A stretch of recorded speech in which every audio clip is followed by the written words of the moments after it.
Monday அப்படின்னாவே அவசர அவசரமாக எந்திரிச்சு கிளம்புறதா எல்லாத்துக்கும் ரொட்டீன் லைஃப்பில் இருக்கும். ஆனால் காலேஜ் லீவுனால நான் 11 மணிக்கு தான் எந்திரிச்சேன். நம்ம சேனலை பார்க்குற எல்லாத்துக்குமே இதுவே ஒரு புது ரொட்டீனாக தான் இருக்கும். ஏன்னா நம்ம சேனலில் இது வரைக்கும் நம்ம லாங் வீடியோ அப்படிங்கிறது ஒன்று போஸ்ட் பண்ணதே கிடையாது. சேனல் க்ரோ ஆகிறனால இனிமேல் every Monday long video post பண்ணலாம் அப்படின்னு சொல்லியிருக்கேன். ஆனால் இனி வரக்கூடிய லாங் வீடியோஸில் வந்து பார்த்திங்கன்னா உங்களுக்கு இந்த டே இன் மை லைஃப் வீடியோ மாதிரி இருக்காது. அது கொஞ்சம் டிஃப்ரெண்ட்டாக இருக்கும். ஒரு சின்ன ட்விஸ்ட் இருக்குது அதில். அது என்ன அப்படிங்கிறத நான் போக போக சொல்கிறேன். இப்போ ஒரு பெரிய கேப் விட்டோம்ல, அதனால் இந்த கேப்பை வந்து கொஞ்சம் ஃபில் பண்ணிடலாம். காலையில் 11 மணிக்கு எழுந்திரிச்சோன்னே முதல் வேலையை ஏசி ஆஃப் பண்ணிடுவேன். ஆஃப் பண்ணிட்டு பாத்ரூம் போயிட்டு பல் வளர்க்குறது, காலை கடன் வேலைகள்லாம் முடிக்கிறது, இதெல்லாம் முடிச்சுட்டு வெளியில் வந்தேனாவே என்னோடய மீன் இருக்கும். இது வந்து ஏற்காடுலேருந்து பிடிச்சிட்டு வந்த ஒரு ஃப்ரீயான ஃபிஷ்ஷுன்னு சொல்லலாம். இதுக்கெல்லாம் வந்து ஃபஸ்ட்டு ஃபுட்டு போட்டுருவேன். ஃபுட்டு போட்டதுக்கு அப்புறமேட்டு வந்து பார்த்திங்கன்னா அடுத்த வேலை பெட்ஷீட் மடிக்கிறது. ஸோ இது எல்லா வேலையும் முடிச்சுட்டு தான் நான் வந்து ரூமை விட்டே ஃபஸ்ட்டு வெளியில் போவேன். இப்போ அந்த ட்விஸ்ட் என்ன அப்படிங்கிறத சொல்கிறேன். யூடியூப்பில் நிறைய பேர் யூடியூப் சேனல் ஆரம்பிக்கிறாங்க. சேனல் ஆரம்பித்து கொஞ்சம் க்ரோ ஆனதுக்கப்புறமேட்டு அவங்களோட ப்ராடக்ட்ஸை சேல் பண்ணிட்டு வராங்க.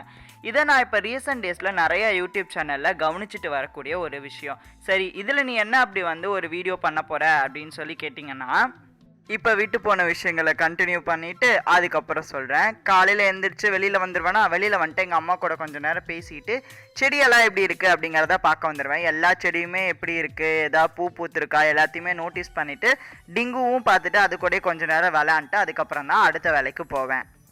அந்த யூடியூப் சேனல் விற்கிற ப்ராடக்டை வந்து நம்ம ரிவ்யூ பண்ண போகிறோம். அதாவது எப்படி அப்படின்னா, ஒரு கஸ்டமராக நான் அந்த ப்ராடக்டை வாங்கி அந்த ப்ராடக்ட் எனக்கு எப்படி யூஸ்ஃபுல்லாக இருக்கா இல்லையா அப்படிங்கிறத நான் ரிவ்யூ பண்ணி சொல்ல போகிறேன். ஸோ அதுதான் நம்மளோட லாங் வீடியோஸில் எவ்ரி மண்டே வந்து போஸ்ட் ஆகும். சரி, நம்ம பாட்டுக்கு முடிவு பண்ணிட்டோம். ஆனால் இதே மாதிரி நிறைய பேர் வீடியோ போட்டிருந்தா என்ன பண்ணுறது அப்படின்னு சொல்லி நான் யூடியூப்பில் நிறையா சர்ச் பண்ணி பார்த்தேன். யாருமே இது வரைக்கும் இந்த மாதிரி போடல. அதனால நம்ம ஸ்டார்ட் பண்ணலாம் அப்படிங்கிற ஒரு ஐடியாவுக்கு வந்தேன். இது கிட்டத்தட்ட நான் ஒரு 15 to 20 டேஸாக இதுக்கு வந்து ரிசர்ச் பண்ணி இந்த மாதிரி இருக்கா இல்லையா, யாராவது போட்டிருக்காங்களா இல்லையா அப்படிங்கிறது எல்லாத்தையுமே உட்காந்து பார்த்துட்டு இருந்தேன்.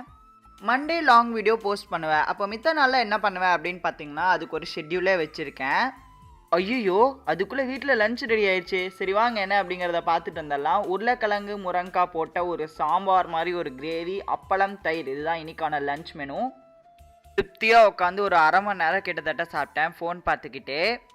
சரி வாங்க நம்ம கதைக்குள்ளே போவோம்.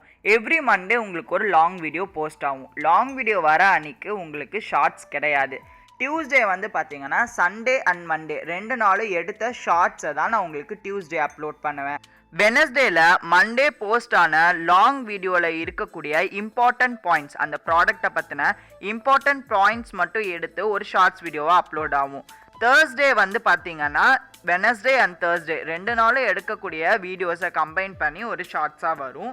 நம்ம சேனலில் ஸ்டைல் வித் மீ சீரியஸுக்கு நிறைய வியூஸ் போலினாலும் அதுக்குன்னு தனி செட் ஆஃப் ஆடியன்ஸ் இருக்காங்க. அதனால எவ்ரி ஃப்ரைடே உங்களுக்கு ஸ்டைல் வித் மீ வீடியோ வரும். சாட்டர்டே இஸ் அ ஹாலிடே, ஏன்னா எனக்கும் ரெஸ்ட் வேணும். அதே மாதிரி சாட்டர்டே போடக்கூடிய வீடியோஸுக்கும் அதிகமாக வியூஸ் வர்றது கிடையாது. சண்டே நான் மறுபடியும் உட்காந்து லாங் வீடியோஸ் ஷூட் பண்ண ஆரம்பிச்சிருவேன். வேறு ஏதாவது எக்ஸ்ட்ரா வீடியோ இருந்தது அப்படின்னா அதை சண்டே போஸ்ட் பண்ணுவேன்.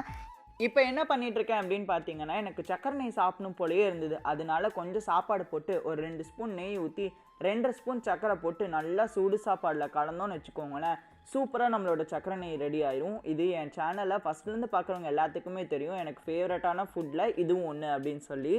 நான் மண்டேலேருந்து சாட்டர்டே எப்படி வீடியோஸ் போடுவேன் அப்படின்னு சொன்னது நிறைய பேர்த்துக்கு குழப்பமாகவே இருக்கும். ஏன்னா எனக்கே அதை வீடியோ ரெக்கார்ட் பண்ணும் போது எனக்கு 1008 டவுட்டு வந்தது. நானும் ஒரு 10-15 தடவை இதுக்கு வாய்ஸ் ஓவர் கொடுத்தேன். கவலைப்படாதீங்க, இது ஒரு ரொட்டீனாக நமக்கே சேஞ்ச் ஆகும் போது உங்களுக்கும் புரிஞ்சிடும், எனக்கும் புரிஞ்சிரும்னு நினைக்கிறேன். ஃபஸ்ட்டு கூட எனக்கு அவ்வளோவா தோணலை. ஆனால் இப்போ சேனல் நல்லா க்ரோ ஆக ஸ்டார்ட் ஆனனால எனக்கு யூடியூப் அண்ட் காலேஜ் ரெண்டையுமே நான் கரெக்டாக கொண்டு போகணும் அப்படின்னு சொல்லி நினைக்கிறேன். அதனால தான் இந்த டைம் மேனேஜ்மெண்ட் ஸ்கில்ஸ் எல்லாம் கொஞ்சம் வளர்த்துக்கிட்டு சரி ஓகே நம்ம இந்த மாதிரி பண்ணோம் அப்படின்னா நமக்கும் டைம் கரெக்டாக இருக்கும் அப்படின்னு சொல்லி நினச்சேன். இப்போ சொன்ன மண்டே டு சண்டே ஷெட்யூல் எல்லாமே பார்த்தீங்கன்னா நெக்ஸ்ட் வீக் மண்டேலேருந்து தான் அப்ளை ஆகும். ஸோ இந்த வீக் ஃபுல்லாகவே வந்து எப்படி போகும் அப்படிங்கிறது எனக்குமே கரெக்டாக தெரியாது.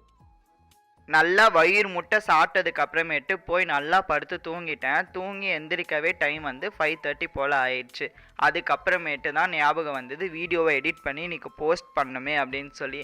அதனால எல்லா வீடியோவையும் லைனாக அரேஞ்ச் பண்ணி வாய்ஸ் ஓவர் கொடுத்து கீழே மியூசிக் ஆட் பண்ணி எல்லாத்தையும் முடித்து போஸ்ட் பண்ணிட்டேன். எடிட் பண்ணுறதே வீடியோ கிளிப்பாக போடுறதுக்கு காரணங்கள் இருக்குது. ஒன்று, இதுதான் என்னோட டே இன் மை லைஃப்பில் 3 மணி நேரத்தை செலவழித்த ஒரு விஷயம். இன்னொன்று, எனக்கு க்ளோசிங் கொடுக்கறக்கு வேறு எந்த கிளிப்ஸும் கிடைக்கல. அதனால இதையவே எடுத்து க்ளோசிங் கொடுத்தலாம் அப்படின்னு சொல்லி தான் எடுத்து வச்சுருக்கேன். இந்த வீடியோ உங்கள் எல்லாத்துக்குமே பிடிச்சிருக்கும் அப்படின்னு சொல்லி நினைக்கிறேன். அடுத்த வீடியோவில் பார்க்கலாம். பை.